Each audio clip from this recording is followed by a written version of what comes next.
Hola, mi nombre es Valeria Tinajero Castañón y el día de hoy voy a presentar un tema que me pareció muy interesante en este semestre, el cual es organizando datos, métodos tabulares y gráficos. Bueno, voy a iniciar con este tema. Bueno, vamos a primero a decir qué son las distribuciones de frecuencia, la absoluta y la relativa. Y bueno, es una ordenación de los datos estadísticos asignado a cada dato su frecuencia, puesto que los cálculos posteriores evitan posibles confusiones. La frecuencia absoluta es el número de veces que se repite un elemento. Es decir, si tengo varias categorías, por ejemplo, de zapatos, puede haber botas, sandalias, tacones, y de cada categoría yo tengo un número de cantidad de esa categoría, pues entonces mi frecuencia absoluta va a ser la cantidad que tengo de esa categoría. La frecuencia relativa es el cociente entre la frecuencia absoluta de un determinado valor y el número total de datos. Esto quiere decir que es una división entre la frecuencia absoluta, que es la cantidad, como ya les dije, la cantidad de cada artículo, entre el número total de datos. Es decir, se suman todas las cantidades que tenemos de las categorías y ese total es el que vamos a dividir, que es frecuencia absoluta entre pues ese valor total, y pues como resultado nos va a dar la frecuencia relativa. Y esto se utiliza para variables cuantitativas o cualitativas ordinales. La importancia de la tabla de frecuencias en un estudio estadístico es que nos proporciona un marco para agrupar los datos que toma un fenómeno en cuestión, mediante el cual se divide en intervalos de clase, y podemos observar el número de veces que un fenómeno toma lugar dentro de la muestra. Pues esto nos sirve, pues como ya lo vimos, para organizar los datos, para concentrarlos en alguna tabla y poder analizarlos de mejor forma y para dar luego conclusiones. A continuación, pues vamos a aprender qué son los histogramas también, que son muy importantes. Los histogramas, pues es aquella representación gráfica de estadísticas de diferentes tipos. La utilidad del histograma tiene que ver con la probabilidad de establecer de manera visual, ordenada y fácilmente comprensible todos los datos numéricos estadísticos que puedan tomarse difíciles de entender. Bueno, en sí los histogramas pues son representaciones gráficas en las que nosotros podemos concentrar datos, representarlos de una manera visual más ordenada y que sea más fácil de comprender.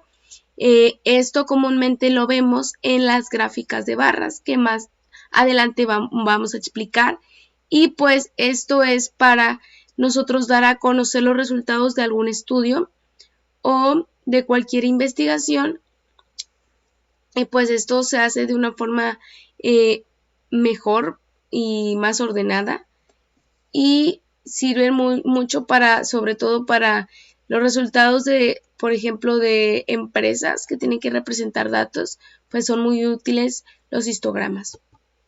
La elaboración de los histogramas son la complejidad, pues llevar un diseño, la frecuencia de los valores y pues los valores entre sí. Normalmente las frecuencias son representadas en el eje vertical, mientras que el horizontal se representan los valores de cada una de las variables. Algunos tipos de histogramas, como lo vemos aquí, pues son las barras compuestas, que permiten introducir información sobre dos variables, las barras agrupadas, que se rigen bajo una información específica, y pues las barras simples son las más utilizadas y las más comunes. Y pues a continuación pues yo les voy a presentar cómo es que nosotros podemos distinguir cada uno de estos tipos. Bueno, la gráfica de barras, como lo comentaba, es la más común, y pues esta es el diagrama de barras que se utiliza para representar datos de variables cualitativas o discretas. Está formado pues por barras rectangulares cuya altura es proporcional a la frecuencia de cada uno de los variables de los valores de la variable. Es decir, en el eje horizontal tenemos las categorías que queremos representar, y en el eje vertical tenemos las variables, las cantidades. Es decir, Vamos a representar cada categoría con su variable. Cada categoría pues lleva una barra de diferente color, puede ser, y esta se va a elevar a la altura de la variable que le corresponde. Es por ello que aquí, como lo vemos, aquí se encuentran las categorías en el eje horizontal y en el eje vertical se encuentran los valores. Bueno, las características del diagrama de barras son que en el eje de las abscisas se colocan las cualidades de la variable, si la variable es cualitativa o los valores de dicha variable si es discreta. En el eje de las ordenadas se colocan las barras proporcionales a la frecuencia relativa o absoluta del dato. Las barras pueden ser tanto horizontales o verticales según sean los valores de la variable. Se reflejan en el eje horizontal o vertical. Aquí vemos algunos ejemplos donde están ubicadas las barras en el eje horizontal, pero también se pueden ubicar en el eje vertical, dependiendo de cómo se acomoden los datos. Todas las barras deben de ser del mismo ancho y no deben de superponerse las unas con las otras. Pues obviamente no debe de haber barras de distintos anchos, sino todas tienen que tener como la misma estructura. Y pues lo único que va a variar es la altura dependiendo pues de la variable de cada categoría. Tipos de gráficos de barras. Bueno, existen dos tipos de gráficos de barras según las series de datos y cómo están representadas. El gráfico de barras sencillo puede ser representar los datos de una única serie o conjunto de datos. Este es el más común y es el que se utiliza pues comúnmente en la primaria, que es el que primero nos enseñan, y pues es el gráfico sencillo donde pues simplemente hay varias categorías y a cada categoría le corresponde una barra y pues esta se eleva dependiendo la variable. Ese es el más sencillo de comprender, pero existen también otro tipo. El segundo tipo es el gráfico de barras agrupado. En este se representan los datos de dos o más series o conjunto de datos. Cada serie se representa en un mismo color. Las barras se colocan una al lado de la otra por categoría de la variable para comparar las series de datos. En este caso, para no hacer tantas gráficas individuales, se concentran en una sola, pero en este caso sí se juntan dos barras de diferente categoría y pues se distinguen por el color. En este caso aquí, como vemos, tenemos la verde, que es la que corresponde a los hombres, y la naranja, que es la que corresponde a las mujeres.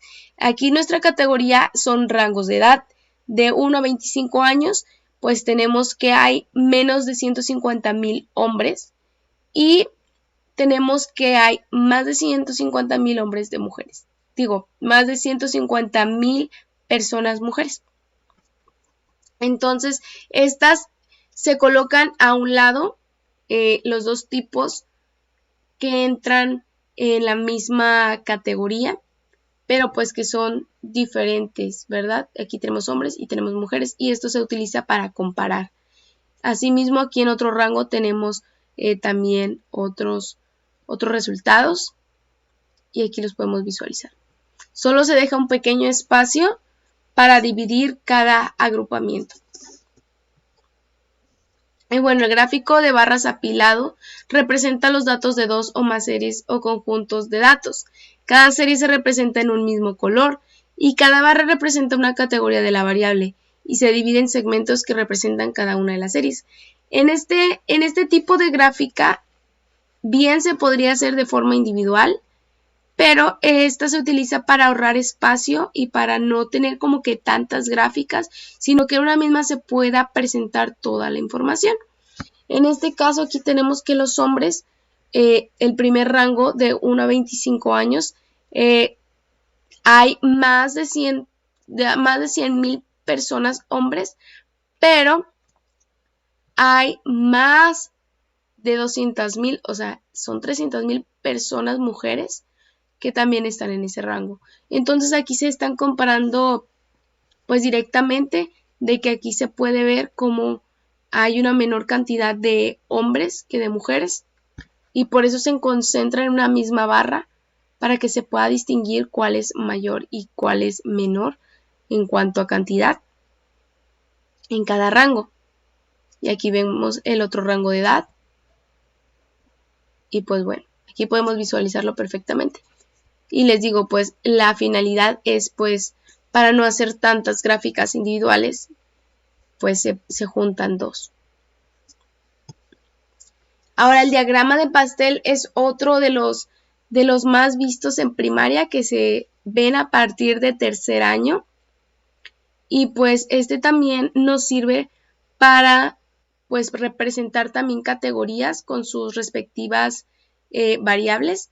Y bueno, es un círculo dividido en partes donde el área de cada parte es proporcional al número de datos de cada categoría. Y pues no se debe demostrar más de 5 categorías en este tipo de diagrama, pues porque es más fácil distinguir las categorías de un diagrama que tiene menor cantidad de piezas, digámoslo así. Es más fácil de leerlo y pues es más rápido.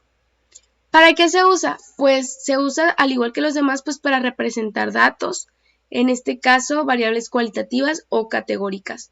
En el diagrama de pastel se puede mostrar la proporción que le corresponde a cada categoría y lo vamos a ver a continuación.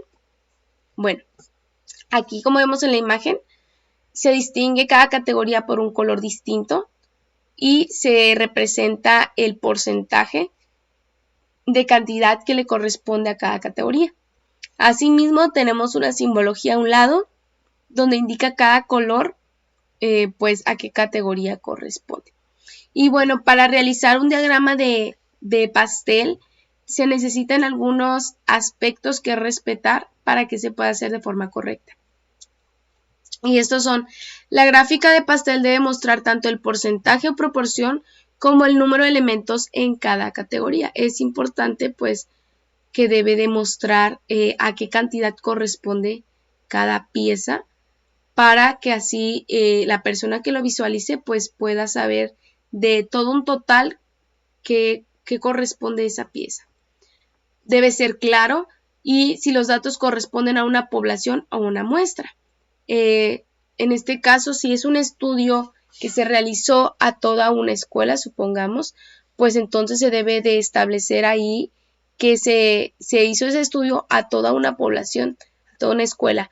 O si fue solo una muestra de esa escuela, pues puede ser tal vez solo se tomó en cuenta un salón para entrevistarlos y traer dichos resultados, entonces también se tiene que aclarar eso. En la gráfica de pastel, las categorías de preferencia se deben colocar de la más importante o grande a la menor. Esto es colocándolas en sentido de las manecillas del reloj de derecha a izquierda. Es importante reconocer que esto muchas veces no se pone en práctica y a veces se hace la gráfica de pastel en cualquier orden mientras represente las cantidades que digamos, ¿verdad? Que queremos visualizar ahí. Sin embargo, es importante que le demos un orden a este diagrama y es que primero vamos a colocar la categoría que tiene mayor cantidad, mayor proporción. Esa es la que vamos a dibujar primero, de derecha a izquierda, y pues le vamos a colocar dentro pues la cantidad que es el porcentaje que queremos representar o pues la cantidad en sí de la categoría. Y posteriormente pues sigue el menor a esa cantidad y luego de ese el que le sigue menor y así sucesivamente hasta llegar a la cantidad más pequeña. Y pues bueno, siempre debe ser de derecha a izquierda. Bueno, algunos pasos para elaborar una gráfica de pastel. Como les comentaba, es una técnica para representar datos y pues para registrar esos datos tenemos que utilizar una tabla. En este caso aquí les muestro una tabla donde tiene varias categorías y pues primero debemos de registrar los datos pues de cada categoría. En este caso pues nuestra frecuencia absoluta, como ya lo habíamos mencionado, la frecuencia absoluta de cada categoría es importante registrarla a un lado Y después a la tabla se le añade la columna correspondiente a la frecuencia relativa, es decir, la proporción que corresponde a cada categoría. Bueno, después de que tenemos nuestra frecuencia absoluta, vamos a sumar todas las frecuencias absolutas y ese total pues es nuestra población, digamos, nuestra población total o nuestra muestra total. Y ese total pues es el que vamos a dividir. Vamos a utilizar la frecuencia absoluta entre ese total y el resultado, ese cociente, es pues nuestra frecuencia relativa, que se va a poner a un lado de nuestra frecuencia absoluta. Miren, aquí lo muestro. Por ejemplo, tenemos aquí Altavista 5 y bueno, cada categoría su frecuencia relativa, digo absoluta, perdón. Y vamos a sumar todas estas cantidades y da un total de 65. Este es nuestro total y vamos a dividir cada categoría entre nuestro total. 5 entre 65 pues da 0.0769 y así sucesivamente. Y obtenemos nuestra frecuencia relativa. La suma de nuestras frecuencias relativas pues debe dar un entero. Y bueno, se le añade la columna de porcentajes simplemente multiplicando las frecuencias relativas o proporciones por 100. Es decir, ya tenemos nuestra frecuencia relativa, ahora solo vamos a multiplicar por 100 para que nos dé el porcentaje que queremos representar en cada rebanada del pastel, digámoslo así. Y bueno, para determinar los grados, si lo estamos haciendo a mano, bueno, pues vamos a multiplicar la frecuencia relativa por 360 grados. Recordemos que un círculo pues tiene 360 grados y es por ello que lo vamos a multiplicar por esa cantidad. Y el resultado que nos dé pues es el que se va a colocar en esta nueva columna, que son los grados a los que se va a abrir nuestra rebanada del pastel para marcar pues la pieza correspondiente a esa categoría. Bueno, aquí lo vemos.